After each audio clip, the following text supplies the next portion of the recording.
hati dan pikiran kita dalam mendengarkan firman Tuhan. Kita nyanyikan pujian bagi Tuhan bagaikan bejana siap dibentuk.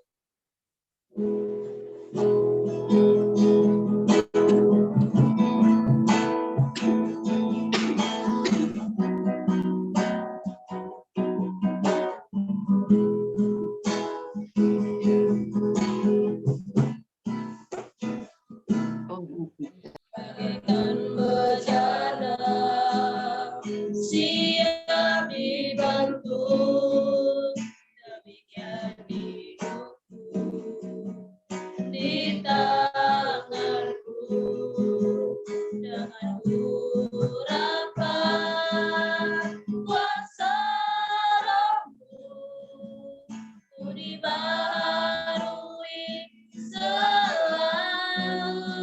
Jadikan ku Allah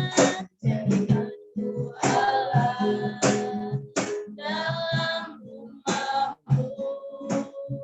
Inilah hidupku di tanganku, bertugas turut kehendakmu. Pakailah sesuai rencana-Mu, ku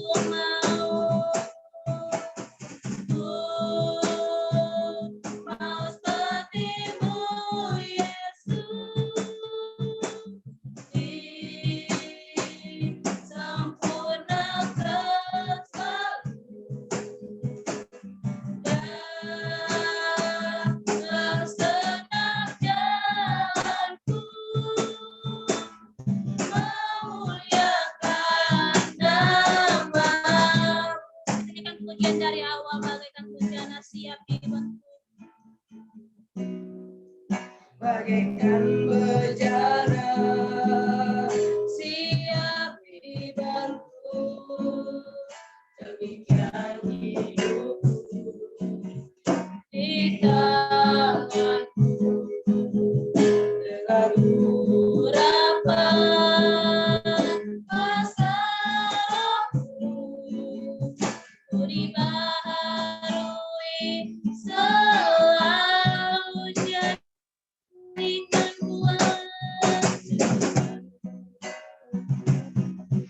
Jadikan ku Allah dalam rumah-Mu. Inilah hidupku di tanganmu, turut kehendakmu. Pakailah sesuai rencana-Mu,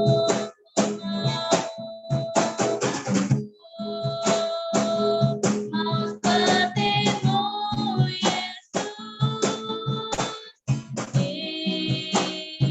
disempurnakan selalu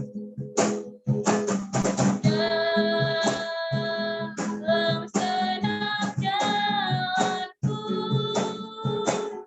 memuliakan nama-Mu, memuliakan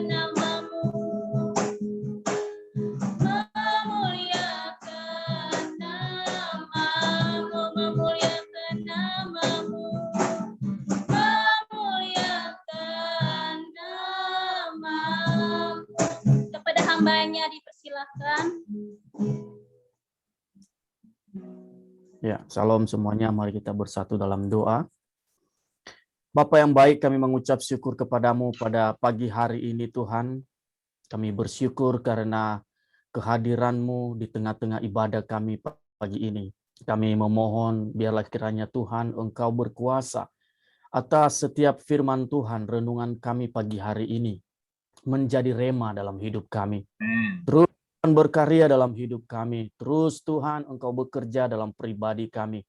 Apa yang telah menjadi tanggung jawab kami sebagai manusia yang Kau percaya di tengah bumi ini, kami berdoa terus Engkau berkati kami. Pimpin kami dengan Roh Kudus-Mu, terlebih apa yang menjadi isi hati-Mu buat kami pagi hari ini melalui firman Tuhan. Yang hamba sampaikan, hamba berdoa, bekerjalah Roh Kudus, beri kepada kami setiap masing-masing pemahaman-pemahaman Barangkali hamba-Mu kurang menyampaikannya dengan baik, tapi biarlah semua itu berjalan sesuai dengan hati Tuhan untuk kami semua. Di dalam nama Tuhan Yesus, kami menyerahkan waktu ini, Tuhan bekerja dan berkarya atas hidup kami. Amin. Shalom Bapak Ibu Saudara yang terkasih dalam Tuhan. Pagi hari ini saya mengucapkan terima kasih karena telah diberi kesempatan, terlebih pada hambanya Pak Dr. Adolf Butar-Butar, ya, dan semua teman-teman rekan-rekan, biarlah kiranya apa yang menjadi isi hati Tuhan pagi hari ini dalam renungan bisa memberkati kita semuanya. Saya perkenalkan sedikit, saya Pastor Yan Gia dari Jogja. Saya dan istri menggembalakan satu gereja, namanya Gereja Cornerstone Community Church Yogyakarta. Dan puji Tuhan, ada juga pelayanan tambahan yang dimana istri saya membuat satu pergerakan wanita di seluruh Indonesia, dan itu berjalan dengan baik atas apa yang menjadi kehendak Tuhan. Dan pagi hari ini Bapak Ibu Saudara, demikian perkenalan singkat dari saya. Nanti setelahnya kita bisa berkenalan lebih baik lagi. Amin. Saya mau share screen Bapak Ibu Saudara. Ya.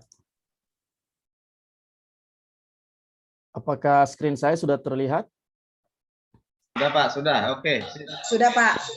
Oke. Kekuatan dalam doa. Pagi hari ini Bapak Ibu Saudara yang terkasih, kita selalu berdoa setiap hari Senin pagi, dan saya percaya juga bahwa hari-hari berikutnya doa-doa pribadi kita kepada Tuhan tetap konsisten dan terjaga baik. Haleluya.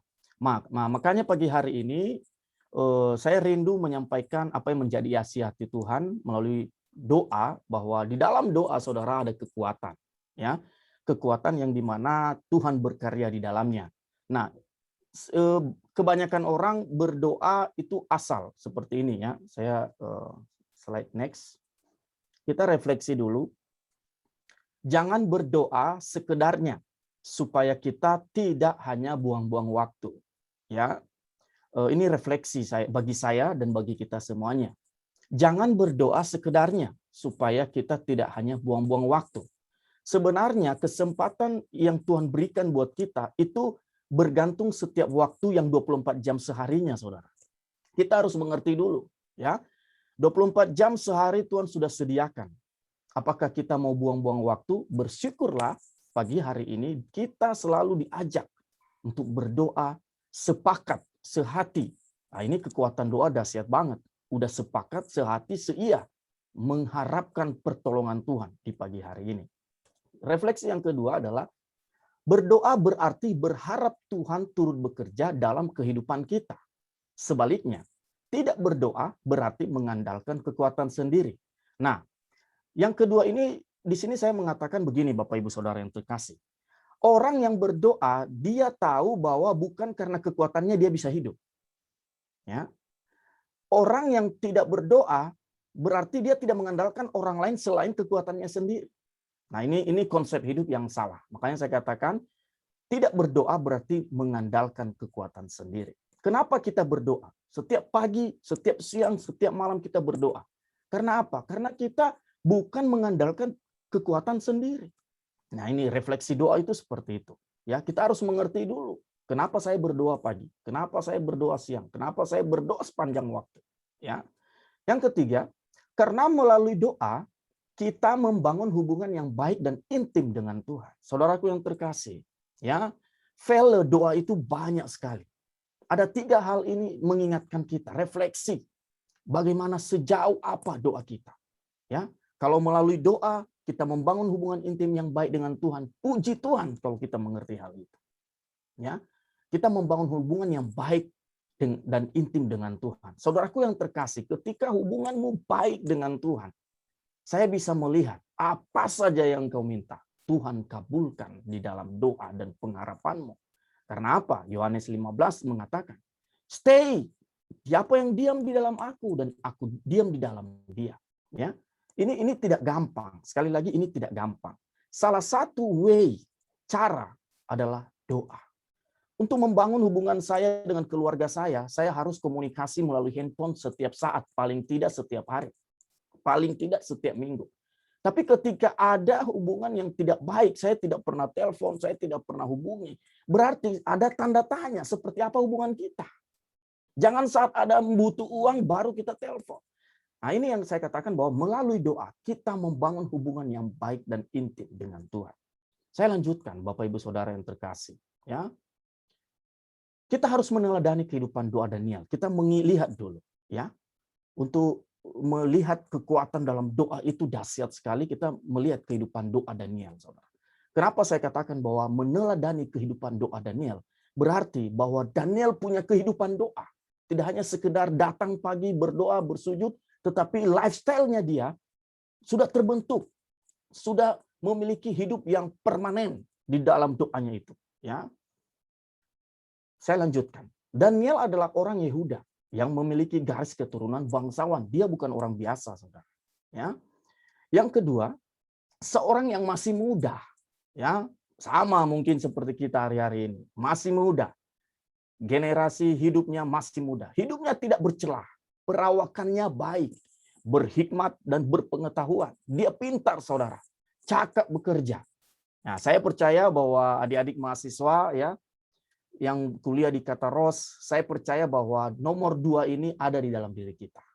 Kalau tidak berarti masih dibentuk. Ya, bersyukurlah saudara-saudari, adik-adik mahasiswa ada di dalam komunitas yang benar. Ya, seorang yang masih muda, hidupnya tidak bercelah. Perawakannya baik, berhikmat, dan berpengetahuan. Pintar, saudara. Dia dalam soal bekerja, dia cakap, saudara.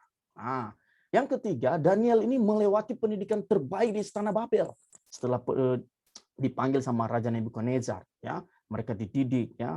Nah, mereka dipanggil dan di sana apa yang dikatakan nomor 4 ini, Daniel juga memiliki ketetapan hati, mengutamakan hidup kudus. Ah, saudaraku, ya.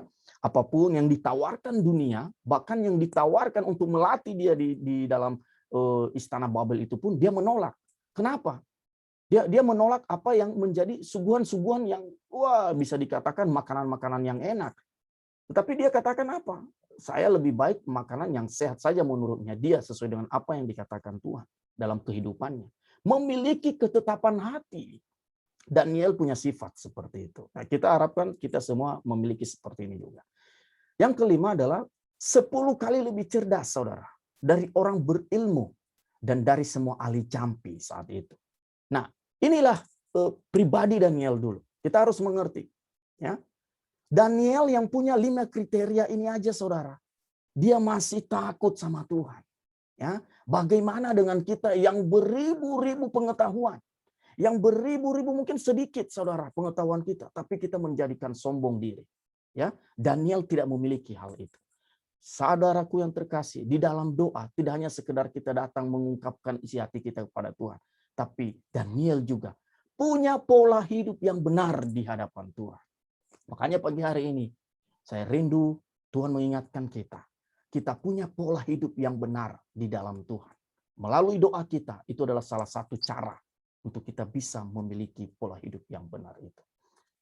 Persoalan yang dihadapi Daniel, saudara, nggak gampang.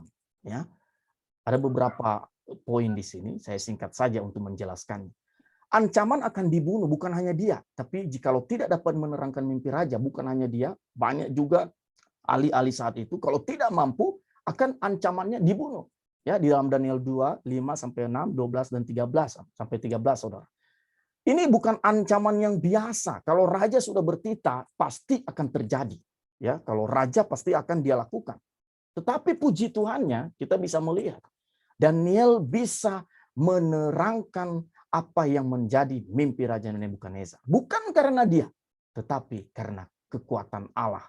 Bahkan Nebukadnezar menyatakan bagaimana dia dikuasai oleh roh. Waktu itu mereka menyebutnya roh dewa-dewa. Tapi sebenarnya itu adalah roh Tuhan dalam hidupnya. Nah, yang kedua adalah ini persoalan yang mungkin hari-hari ini juga kita menghadapi persoalan yang sama, tetapi berbeda perihalnya. Ya, yang kedua, menerangkan tulisan tangan pada dinding istana pada masa pemerintahan Raja Belshazzar dengan menyampaikannya tanpa ragu. Nah, Daniel di sini, saudara, dia menyampaikan meskipun isi dari tulisan itu tentang keangkuhan dan berakhirnya pemerintahan raja. Dia tetap konsisten pada apa yang menjadi isi hati Tuhan melalui tulisan itu, saudara. Ya, Dia tidak menyembunyikan satupun isi tulisan itu yang mungkin bisa dikatakan raja ini kalau mendengar bahwa dia dikata-katai, dia dibuat bertobat, mungkin barangkali Daniel menyampaikan hal ini. Tapi dia tidak marah kepada Daniel. Tetapi kenapa? Karena ada kekuatan doa yang mengalir di dalam hidup Daniel, saudara. Ini persoalan hidup yang dihadapi oleh Daniel. Bagaimana dengan kita? Ya, apakah Daniel mundur? Apakah Daniel mempermalukan Tuhan? Atau mungkin bisa dikatakan dia berubah pikiran, tidak menyembah Tuhan? Tidak. Ya. Yang ketiga, saudara, persoalan ini sering kita dengar, yaitu pelarangan penyampaian permohonan kepada salah satu dewa atau Tuhan selain kepada Raja Darius.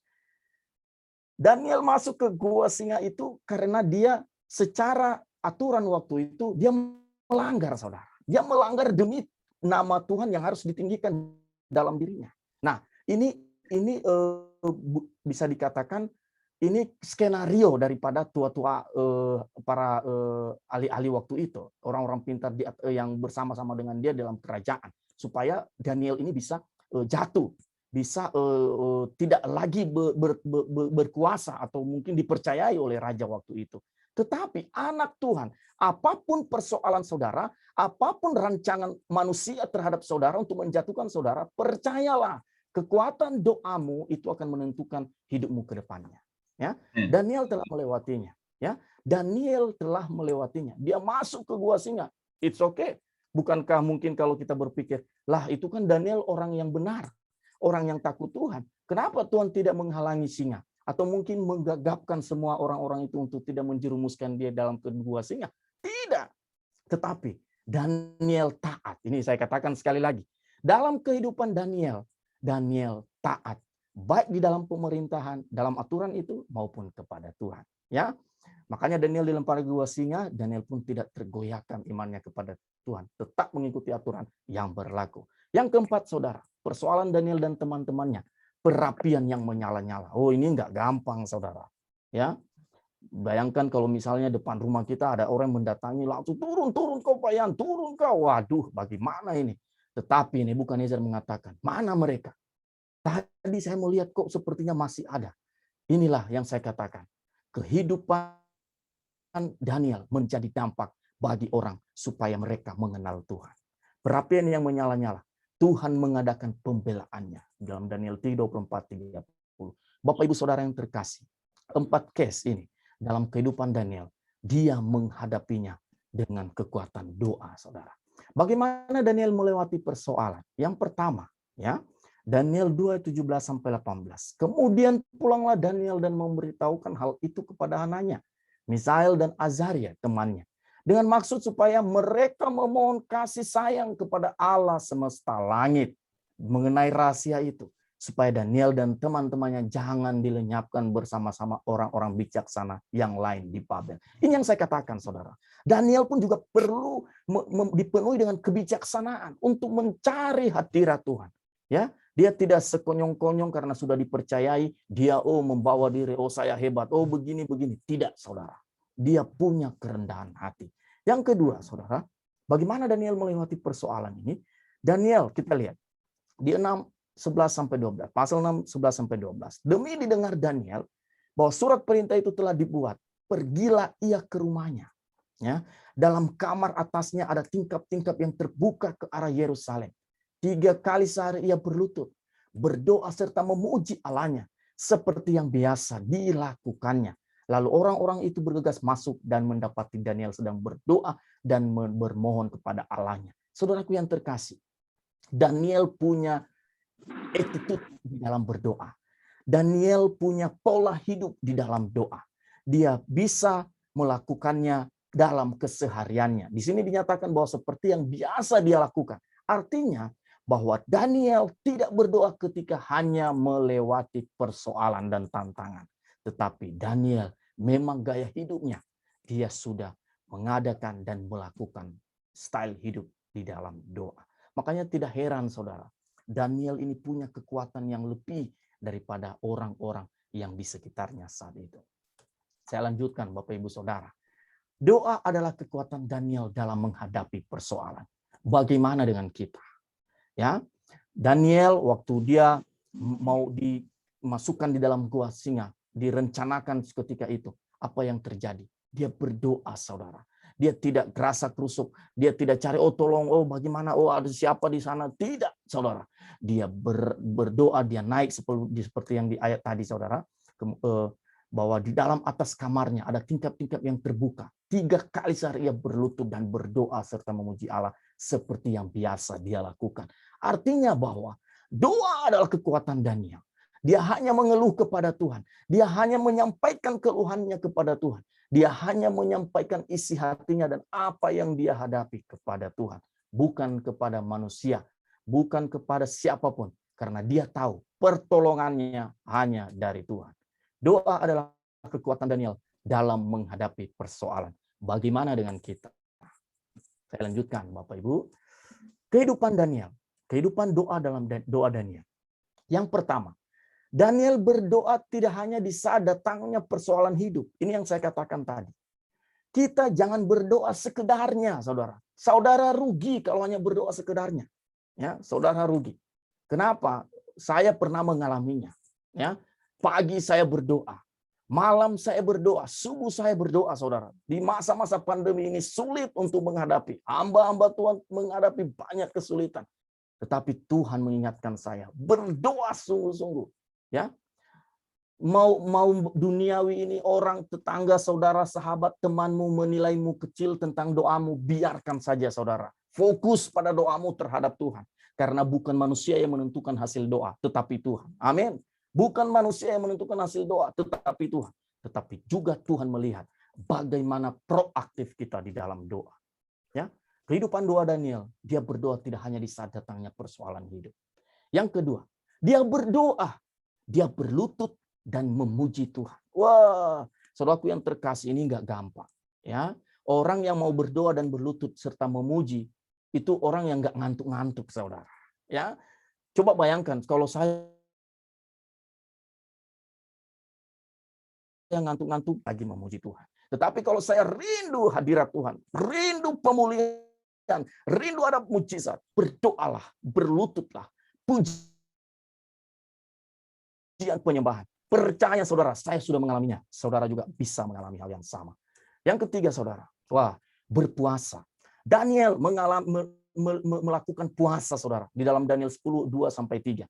Untuk apa tujuannya dia berpuasa? Merendahkan diri di hadapan Tuhan. Banyak orang berpuasa untuk doa mereka dijawab. No, bukan itu target kita.